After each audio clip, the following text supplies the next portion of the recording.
ಇನ್ನು ಇದೆಲ್ಲದರ ಜೊತೆಗೆ ಯಾರ್ಯಾರ ಸಂಪರ್ಕದಲ್ಲಿದ್ದರೂ ಅವರೆಲ್ಲರಿಗೂ ಕೂಡ ಈಗ ನೋಟಿಸ್ ಜಾರಿ ಆಗ್ತಾ ಇದೆ. ಇನ್ನು ಈ ನಾವು ನೋಡ್ತಾ ಇದ್ದೀವಿ, ಈ ಪವಿತ್ರ ಗೌಡ ಅವರ ಆತ್ಮೀಯ ಗೆಳತಿ ಸಮತಾಗೂ ಕೂಡ ಈಗ ನೋಟಿಸ್ ಕೊಡಲಾಗಿದೆ.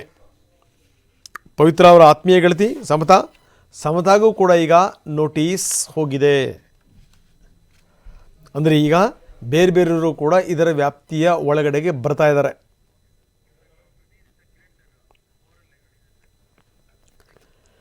ಬನ್ನಿ, ಕಿರಣ್ ನಮ್ಮ ಜೊತೆಗೆ ಈಗ ನೇರ ಸಂಪರ್ಕದಲ್ಲಿದ್ದಾರೆ, ನಮ್ಮ ಕ್ರೈಮ್ ಹೆಡ್ ಕಿರಣ್.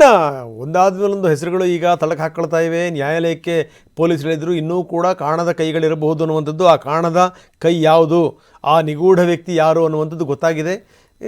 ಭಾಳ ಆಶ್ಚರ್ಯ ಅನಿಸುವಂಥದ್ದು ಏನು ಅಂತಂದರೆ, ರವಿ ಸುಬ್ರಹ್ಮಣ್ಯ ಅವರ ಕಚೇರಿನಲ್ಲಿ ಕೆಲಸ ಮಾಡ್ತಿರುವಂಥ ಕಾರ್ತಿಕ್.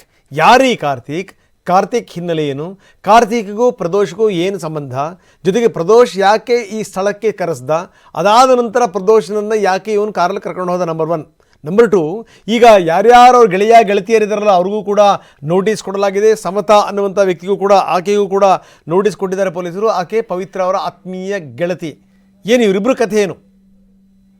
ರಂಗನಾಥ್, ಮುಖ್ಯವಾಗಿ ಕೋರ್ಟ್ಗೆ ಅಂದರೆ ತನಿಖಾಧಿಕಾರಿಗಳು ಕೋರ್ಟ್ಗೆ ಒಂದು ರಿಮೈಂಡ್ ಅರ್ಜಿಯಲ್ಲಿ ಹಾಕಿದ್ರು. ಆ ಶೆಡ್ಗೆ ಒಬ್ಬ ವ್ಯಕ್ತಿ, ಪ್ರದೋಷ್ ಜೊತೆ ಒಬ್ಬ ವ್ಯಕ್ತಿ ಬಂದಿರ್ತಾನೆ, ಆತನನ್ನು ಐಡೆಂಟಿಫೈ ಮಾಡಬೇಕು, ಯಾರು ಆ ವ್ಯಕ್ತಿ ಅನ್ನೋದನ್ನು ಹುಡುಕಾಟ ಮಾಡಬೇಕು. ಏನಕ್ಕೆ ಅಲ್ಲಿಗೆ ಬಂದಿದ್ದ, ಈ ಒಂದು ಕೊಲೆ, ರೇಣುಕಾಸ್ವಾಮಿಯ ಕೊಲೆ ನಂತರ ಏನಕ್ಕೆ ಆತ ಪ್ರದೋಷ್ ಜೊತೆ ಬಂದಿದ್ದ ಅನ್ನೋ ಒಂದು ವಿಚಾರವನ್ನು ನಾವು ತನಿಖೆ ಮಾಡಬೇಕು ಅಂತ ನ್ಯಾಯಾಲಯಕ್ಕೆ ತಿಳಿಸಿರ್ತಾರೆ. ಅದರಂತೆ ಪೊಲೀಸರು ತನಿಖೆ ಮಾಡಿದಾಗ ಪ್ರದೋಷ್ ಜೊತೆ ಇದ್ದಿದ್ದು ಕಾರ್ತಿಕ್ ಪುರೋಹಿತ್ ಅಂತ ಈಗ ಗೊತ್ತಾಗಿದೆ.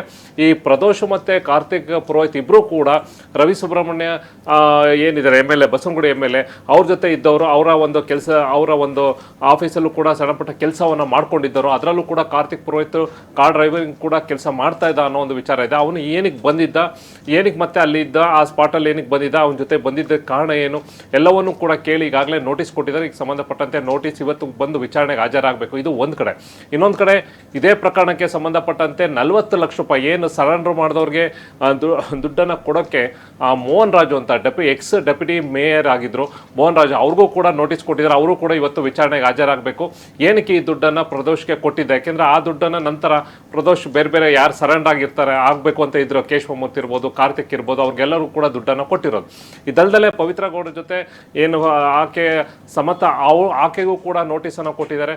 ಆಕೆನೂ ಕೂಡ ಅಂದರೆ ಎಲ್ಲ ಈ ಪ್ರಕರಣದಲ್ಲಿ ಎಲ್ಲೋ ಒಂದು ಕಡೆ ಡೈರೆಕ್ಟಾಗಿ ಅಥವಾ ಇಂಡೈರೆಕ್ಟಾಗಿ ಇವರ ಪಾತ್ರ ಇರುವಂಥದ್ದು ಪೊಲೀಸರ ತನಿಖೆಯಲ್ಲಿ ಕಂಡುಬಂದ ಏನೆಲ್ಲ ಅವರ ಒಂದು ಹೇಳಿಕೆ ಇಂಪಾರ್ಟೆಂಟ್ ಆಗುತ್ತೆ. ಏನಕ್ಕೋಸ್ಕರ ಅಂದರೆ ಇನ್ನೂ ಅದಲ್ಲದೆ ರಂಗನಾಥ್, ದರ್ಶನ್, ಪವಿತ್ರ ಗೌಡ ಅವರು ಅಲ್ದಲ್ಲೇ ಒಟ್ಟು 7 ಜನ ಅಕ್ಯೂಸ್ಡ್ ಏನಿದ್ದಾರೆ, ಈ ಅಕ್ಯೂಸ್ಡ್ ಬೇರೆಯವರ ನಂಬರ್ ಅಂದರೆ ಬೇರೆಯವರ ಹೆಸರಲ್ಲಿರುವಂಥ ಸಿಮ್ ಕಾರ್ಡನ್ನು ಇವರು ಬಳಕೆ ಮಾಡ್ಕೋತಾ ಇದ್ರು. ಅವರು ಬಳಸ್ತಾ ಇದ್ದಿದ್ದಂಥ ಮೊಬೈಲ್ ಏನಿತ್ತು, ಸಿಮ್ ಏನಿತ್ತು, ಅದು ಬೇರೆಯವರ ಹೆಸರಲ್ಲಿರುವಂಥದ್ದು, ಬೇರೆ ವ್ಯಕ್ತಿಗೆ ಹೆಸರಿದೆ. ಆ ಒಂದು ವಿಚಾರವನ್ನು ಕೂಡ ಈಗಾಗಲೇ ಅದನ್ನು ತಂದಿದ್ದಾರೆ. ಒಟ್ಟಾರೆ ಈ ಪ್ರಕರಣದಲ್ಲಿ ಎಲ್ಲೂ ಕೂಡ ಒಂದು ಸ್ವಲ್ಪನೂ ಕೂಡ ಲೂಸ್ ಆಗಬಾರ್ದು ಅನ್ನೋ ರೀತಿಯಲ್ಲಿ ಎಲ್ಲ ಆ್ಯಂಗಲಲ್ಲೂ ಕೂಡ ಪೊಲೀಸರು ತನಿಖೆಯನ್ನು ಮಾಡ್ತಾ ಇದ್ದಾರೆ. ರಂಗನಾಥ್, ಎಸ್ ಧನ್ಯವಾದ ತಮ್ಮೆಲ್ಲ ಮಾಹಿತಿಗೆ.